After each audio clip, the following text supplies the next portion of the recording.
the Blue Beetle trailer that came out, and yeah, I mean, I like this trailer. I like it too. The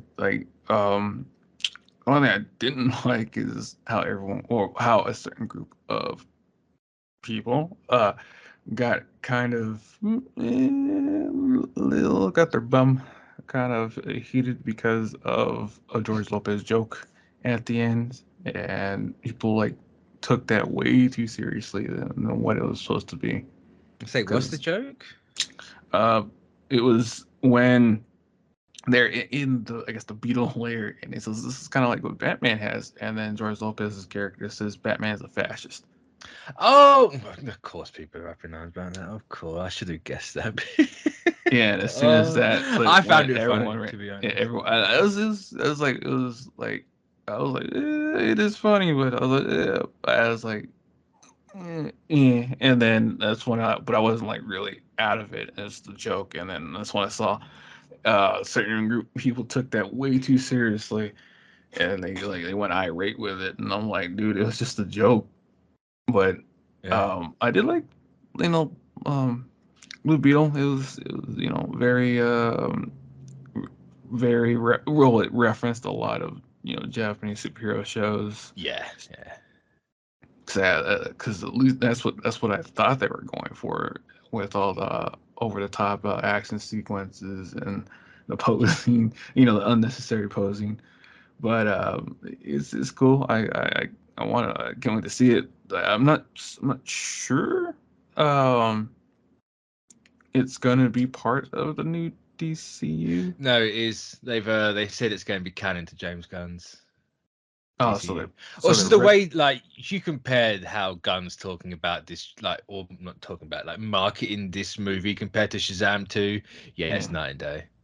It's absolute night and yeah. day. For So this, he's gushing about it and all this and that. uh, Shazam is like, go watch Shazam. so it's essentially they're retrofitting it to. Pretty much, yeah. I think because this doesn't I guess it's necessarily, it's standalone like, enough to where you yeah, wouldn't it doesn't necessarily. really it references characters, but it doesn't like reference events or something like that. Yeah, So it's harmless in how it can fit in, but yeah. which I'm cool with. It's nice to have like a character like a Blue Beetle. Like, not that I know a lot of Blue Beetle. I know Well, he's a like lot of their people are. Spider-Man Well, quotes in a sense, but technically, yeah. What people were, or I guess what Blue Beetle fans are, they're kind of upset that like they skipped two versions of the Blue Beetle to get to the current one, which yeah, it's the typical legacy in movies with these well, well, characters. You well skip the it's older ones to get to well, the. it's the legacy of the legacy. It's true, yeah, because there are two Yeah, before, yeah, yeah. it's like if for like Ant-Man they skipped all the way from Hank to the You just go to the straight to Cassie, like. yeah. Yeah, and they just have references to the other two. That's what people were kind of. Yeah. But on the opposite end, people are happy that technically it's the first I guess Hispanic hero that's been being spotlighted because Yeah, it is, yeah. for I guess for people who don't know a lot of characters of color haven't been spotlighted either in animation or been pushed enough in animation, TV shows, movies, even comics. Because I guess one of the problems is that for better or for worse, um, this version of Blue Beetle pre predates a couple of characters, including Miles by a couple of years, but he didn't get the push like Miles did from when he first appeared, and that's where people where I wouldn't say are mad. They were upset with DC as a whole, where they wouldn't be pushing these new characters like a couple of them like for Static Shock, to where it's like you see the popularity of one character from another IP or studio or company that they had their equivalent to not getting the push like this one character when that character should have been up on the same pedestal as the character from another studio, to where they both would have synergized and brought about a new wave of fans and creators that wants to create new stories for those types of characters. And I don't know what to say to them, is that this is just how DC and Marvel are to a certain extent, more so DC, to where a lot of their characters of color don't get the push that they deserve. It's like they try once or twice, and if they don't So it catch doesn't on, help that Blue Beetle or this version of Jaime Reyes came out in the yeah, mid 2000s. So yeah, a time where that wasn't really a thought for anyone. Like, yeah, cool, they existed, these characters, but it's yeah, not getting the push. But then you, on yeah, the flip side of that, you have the tale of Baz, the Green Lantern. Like, yeah. they made a massive deal about him, came out, and then they just kind of let him fall to the wayside and didn't do Oh no, anything no, with no. him. That is essentially what I was talking about. Where Yeah, yeah. I think it was Johns wanted to keep pushing him after he left the Mm. book. The new writer came out and said that his favorite character, or his favorite Green Lantern, was Hal, and we're going with Hal. And no matter what the fans said that they wanted, they wanted Baz or they wanted another Green Lantern, he said, suck it. We're going with Hal because that's the one I grew up with. That's the one I want to write about. Which I mean, So fair enough. You've got to write yeah, about character that things you like, because otherwise you're just going to yeah, burn out and hate yourself. But yeah. like, Well, yeah, that was technically the demise of how Baz got thrown in the trash because the new writer did not want to write him, and they wanted to write the character that they wanted to write. poor So Baz. yeah. Yeah. So unfortunately, that's how it goes sometimes, where they just they get the wrong person, or they get a person and they said, well, I'll do it only if I do the character that I want to do, and that's what it was like. Mm. And that's why some of the fans for Reyes here said that he should have been as popular as like Miles was or Yeah, yeah. is, but DC didn't push him like Marvel did, and that's where it's technically they're from the era around it, because I think Reyes came like 2009 ish, 2006. around there, and that's where I guess some of the resentment from the fans are, is like, if DC had put enough faith into this character as Miles was, they both would have been the highlight for that area, coming to now where they would be more prominent. So Yeah, it would be. but I mean, I hopefully am the movie pushes him a little bit yeah. more and people actually go see it, because this, I am slightly worried that the intentional look and feel of this is going to Mm, put like a general audience off. But the charm this trailer has, like, yeah. is, I adored it. The whole look of it. It was a bit of a shock at first. Like, you watch it, you're like, oh, this looks really cheap. Mm. Oh no. Eh, Why have you done it this way? But then you watch it again, you're like, you know what? You got to lean into it. You got to get it. Like the bright neon lights, the exaggerated poses, the mm. Sentai look, I guess, of everything. Yeah, Like, yeah, it looks fun.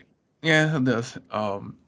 But that's what the only thing I'm worried about is the confusion. Is like, is this standalone? What we currently know now is that it's part of the new DCU, but it's like, is it Yeah. standalone for the casual fans? Like, is it standalone, or is it part of the old universe, or what is it? I And say that's their big marketing problem now, right? They don't. yeah, Even James Gunn coming out a few months ago and saying, like, this is old. This is when the new stuff starts. So they're like, our first project's going to be is it Creature Commandos? Howling Commandos. I That's think. Marvel.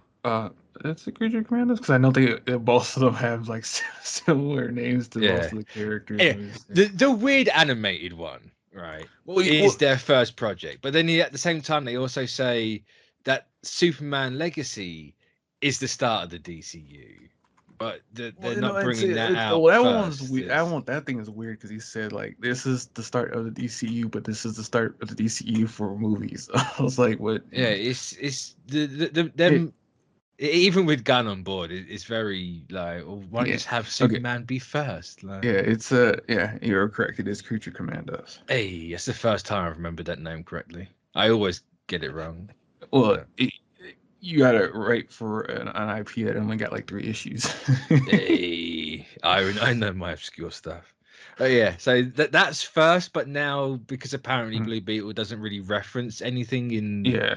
the trash we're currently in now. Like This could be first. it's gonna be connected to it, but it's not the first thing because Superman's the first thing, even though Superman now technically is the third thing in the DCU, but it's the start of everything.